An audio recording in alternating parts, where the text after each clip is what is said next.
Hello everyone, আমি অনির্বাণ। আমাদের channel আপনাদের সকলকে স্বাগত। আজকে এই ভিডিওতে কথা বলবো ফেলুদা ফেরত সিজন 2 অর্থাৎ যত কাণ্ড কাঠমান্ডুতে এই সিরিজটির রিভিউ নিয়ে। তো চলুন ভিডিওটি শুরু করা যাক।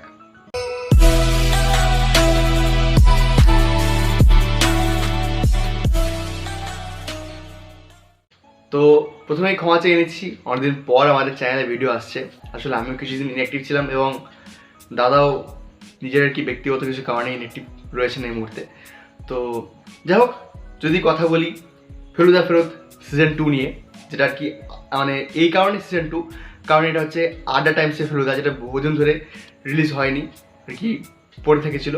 তো ফাইনালি এই সিজনটা মানে গত 26শে সেপ্টেম্বর রিলিজ হয়েছে, একদম পুজোর মধ্যে রিলিজ হয়েছে এবং সেই জন্যই এই সিজনটা নিয়ে মাথামাতি কম ছিল।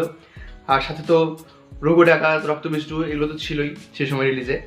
তো কেমন লাগলো এবারের ফেলুদা, মানে এটা যেহেতু সিরিজের শেষ ফেলুদা, এরপর অবশ্য ফেলুদা হবে, সেটা কমলেশ্বর ডিরেক্ট করবেন এবং সেটা হচ্ছে রয়্যাল বেঙ্গল রহস্য, যেটা এই শীতে আসছে।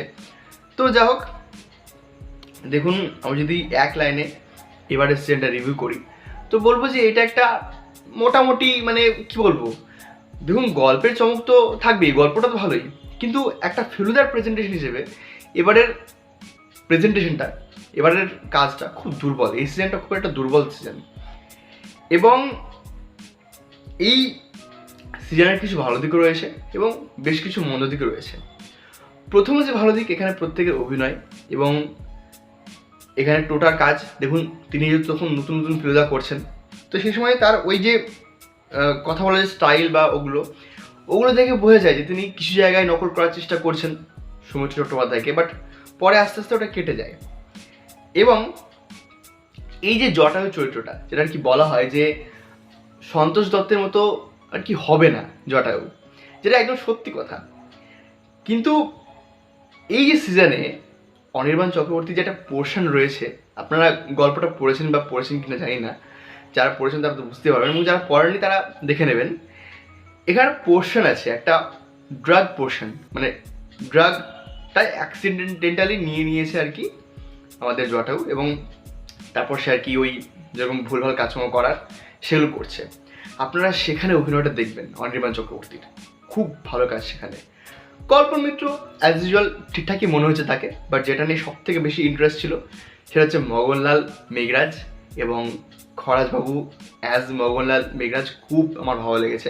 আমি বলবো যে মানে উৎপল দত্তের মতো হয়তো হয়নি, কিন্তু তার যেরকম রেঞ্জের কাজ সেটা কিন্তু বেশ ভালো লাগে। এবং আমার মনে হয় যে গোটা যে সিজন রয়েছে না, গোটা সিজনে যদি হাইলাইট পয়েন্ট হয় একমাত্র সেটাই কিন্তু বেশ ভালো এবং মজা দিয়ে দেয়, মানে সেখানে কিন্তু কাজটা দেখার মতো। তো যত কাণ্ড কাঠমান্ডুতে অবশ্য ফেলুদার গল্প হিসেবে একটু দুর্বল গল্প, এখানে ফেলুদাও একটু দুর্বল এবং গল্প হিসেবেও কিছুটা দুর্বল। বাট ওই যে পাহাড় রয়েছে, রহস্য রয়েছে, থ্রিল রয়েছে এবং বাঙালি তো খুব পছন্দই। তো এগুলো আমার বেশ মোটামুটি ভালো দিক মনে হচ্ছে। হ্যাঁ, খরচ তখন হয়েছে, এখানে কালারিং ভালো হয়েছে, শুটিং স্কেল সব ভালো। কিছু জায়গায় অবশ্য আমার বিরক্ত লাগে, যেমন হচ্ছে যে এই যে নেপালকে এমন করে দেখানো, মানে একদিকে মানে যখন যখন নেপালের প্রসঙ্গ আসছে, নেপালকে দেখানো হচ্ছে যেভাবে, তো দেখে মনে হয় যে নেপালের ব্লগ চলছে। হ্যাঁ, মানে এত বিরক্তিকর লাগে এবং ঘুরে ফিরে ওগুলো আসতো, ওগুলো দেখতে ভালো লাগে না। আর এই যে মডার্ন টাইমসে দাঁড়িয়ে ফেলুদাকে প্রেজেন্ট করা, সেটা কিছু জায়গায় ভীষণ চোখে লাগার মতো। মানে ফেলুদা ফোন ইউজ করছে, ফেলুদা নিউ মার্কেট দিয়ে যাচ্ছে, পিছনে মৃণাল ঠাকুর, মানে এগুলো কঠিন হাসি পেয়েছে আমার দেখে। মানে সৃজিতের মতো মানুষ যখন গুমনামি সৃষ্টি করছেন, এটা ওরকম কাজ, তখন সেখানে দাঁড়িয়ে এগুলো যদি একটু ঠিক করা যেতে পারতো, আমি জানি এগুলো করাটা সহজ নয়, বাট যদি করা যেতে পারতো একটু ভালোই লাগতো। কিন্তু অল ওভার এবারের সিজনটা আমাকে খুব একটা মজা দিতে পারেনি, তার কারণ যেহেতু গল্পটা দুর্বল, প্রেজেন্টেশনটা যদি আরেকটু বেটার হতো তাও হতো। এবং মজার বিষয় দেখুন যে এই গল্পটা অর্থাৎ যত কাণ্ড কাঠমান্ডুতে যখন আর কি টেলিফিল্ম হয়েছিল, মোটামুটি 2 ঘন্টা 4 মিনিটের গল্প হয়েছিল। এটা এখন সানডে সাসপেন্সে হয়েছিল 2 ঘন্টা 43 মিনিটের হয়েছিল, মানে অডিও স্টোরিতে। এবং আজকে যখন এটা সিনেমা কেন বলছে সিরিজ হচ্ছে, তখন 2 ঘন্টা 39 মিনিট হচ্ছে, মানে একবারে সেম রান টাইম করছে গল্প শোনানোর সাথে। আর এত স্ট্রেচ করেছে যে বোর করে দেবে।